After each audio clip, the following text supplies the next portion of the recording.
రేవంత్ టీంకి ఏమైంది? బీఆర్ఎస్ అంత లేసి మాటలు అంటూ ఉంటే ఎందుకు మౌనంగా ఉన్నారు? కింది స్థాయి కేడర్ కౌంటర్స్ ఇస్తూ ఉంటే మెయిన్ మంత్రివర్గం ఎందుకు సైలెంట్గా ఉంది?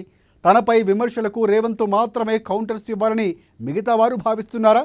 అతనే ఒక సైన్యంలో రేవంత్ పనిచేస్తున్నారా? ఇకనైనా మంత్రుల్లో మార్పు రావాలని విమర్శకులు కోరుకుంటున్నారా? కాంగ్రెస్ కేడర్ సైతం ఏమంటుంది?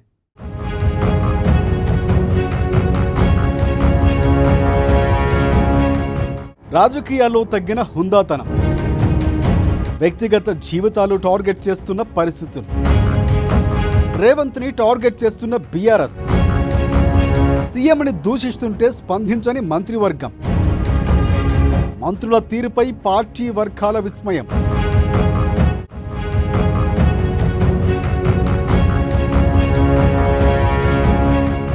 రేవంత్ రెడ్డి తెలంగాణ ముఖ్యమంత్రి. ఆయన మంత్రివర్గంలో ఇప్పటి వరకు 12 మంది మంత్రులుగా ఉండగా తాజాగా మరొక 3 చేరారు. దీంతో మంత్రుల సంఖ్య 15కు చేరుకుంది. వారంతా రేవంత్ రెడ్డి క్యాబినెట్లోని వారే. కానీ ఏ ఒక్కరు కూడా కీలక సమయాల్లో ఆయనకు అండగా నిలుస్తున్న సందర్భాలు కనిపించడం లేదని రాజకీయ పరిశీలకులు అంటున్నారు. ఇలాంటి వింత పరిస్థితి ఈ కాలంలో దాదాపుగా ఏ ముఖ్యమంత్రికి ఎదురు కాలేదని చెబుతున్నారు. బీఆర్ఎస్ అధికారంలో ఉన్నప్పుడు నాటి సీఎం కేసీఆర్పై అప్పటి మంత్రులు ఈగ వాలనివ్వలేదు. పొరుగు రాష్ట్రం ఆంధ్రలో సీఎంగా ఉన్న జగన్ ఏలినప్పుడు కూడా టీడీపీ నేతలు ఏ చిన్నపాటి విమర్శ చేసినా దాన్ని వైసీపీ మంత్రులు రాద్ధాంతం చేసేవారు. ప్రస్తుతం టీడీపీ మంత్రులు కూడా అదే తీరుగా చంద్రబాబుపై ఈగ వాలనివ్వటం లేదు.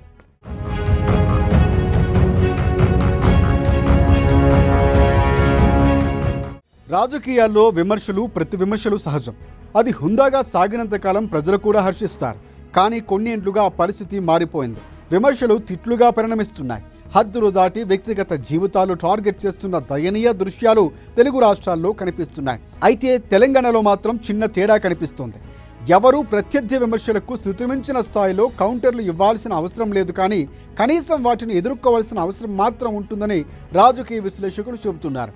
తెలంగాణలో బీఆర్ఎస్ నాయకులు సీఎం రేవంత్ రెడ్డి టార్గెట్గా చేసే విమర్శలకు సొంత మంత్రులు, పార్టీలోని ముఖ్య నేతలు తగిన విధంగా స్పందించడం లేదనే అభిప్రాయాలు మాత్రం వారు వ్యక్తం చేస్తున్నారు. మంత్రులు రేవంత్కు అండగా లేరా అనే అనుమానాలు వచ్చేలా పరిస్థితి ఉందని చెబుతున్నారు. బీఆర్ఎస్ నేతల తిట్ల దండకానికి ఒకరిద్దరు కింది స్థాయి నేతలు మాత్రమే స్పందిస్తున్న పరిస్థితి కనిపిస్తోంది.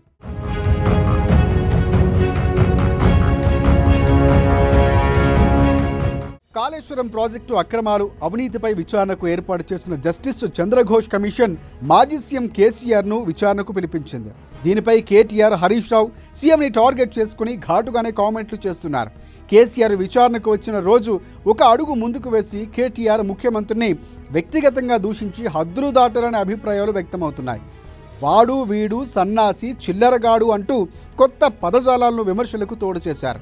నీకు కేసీఆర్కు విచారణకు పిలిచే దమ్ముందా అంటూ నిలదీస్తున్న బీఆర్ఎస్ పార్టీ నాయకులు కేసీఆర్ను విచారణకు పిలవటం అంటే తెలంగాణను అవమానించడమేననే తీరులో ప్రచారం చేసుకుంటున్నారు.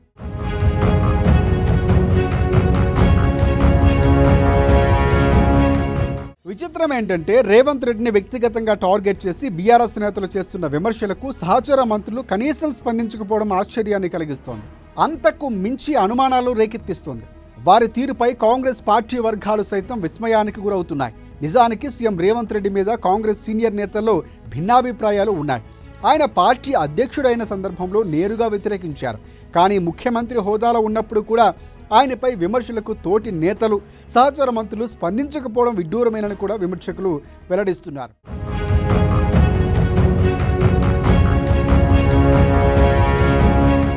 పీసీసీ అధ్యక్షుడిగా రేవంత్ రెడ్డి నియామకం సమయంలో ఆయన పట్ల వ్యతిరేకత బయటపడింది.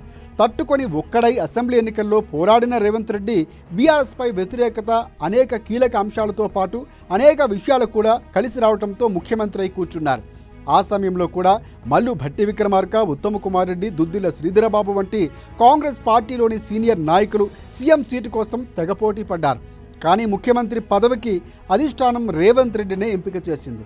అయితే ఇప్పుడు సహచర మంత్రివర్గం రేవంత్ రెడ్డిని ప్రత్యర్థులు అంతడేసి మాటలంటుంటే మౌనంగా ఉండటం మంచిది కాదని కూడా అంతా చెబుతున్నారు. అయినా సరే రేవంత్ రెడ్డి మాత్రం ప్రత్యర్థులకు వడ్డీతో సహా సమయం దొరికినప్పుడు చెల్లించేస్తారని కూడా కేడరు, రాజకీయ నాయక విమర్శకులు కూడా చెబుతున్నారు.